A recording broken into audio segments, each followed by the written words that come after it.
So the very first robbery in 1998, I actually got community corrections for it. Okay.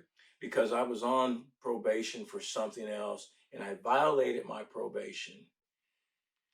But while I was out violating, I was committing these robberies. So they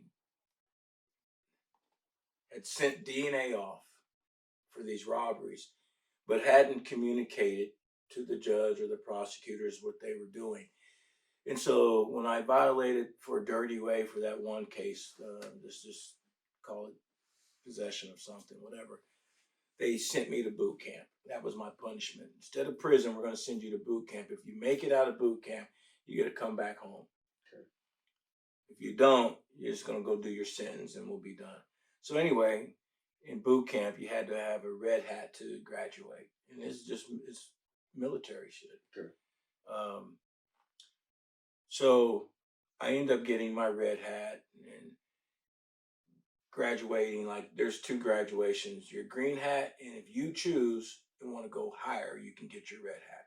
If you get your red hat, you're the shit. Mm-hmm. You're probably going to succeed. So long story short, when I got out of boot camp, they arrested me for another robbery. And I got found guilty. And when it was time for me to stand up, this is the robbery 98, I told the judge, Your Honor, it's apparent that I've been found guilty of a serious crime. I says, but my only problem with that today, with being found guilty, is that they knew before they sent me to boot camp to give me a chance to be better and come back into society and never reoffend. They knew that before they sent me there. I says, but they weren't betting that I would make it.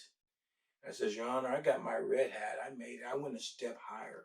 She says, Mr. Hill, I've already read and I have a seat. And she says, I think he's right. Why did we send him there? And it's right here in black and white. He was the top of his class. We're not sending him to prison on our air. We're going to give him corrections, and I left. I got out that day.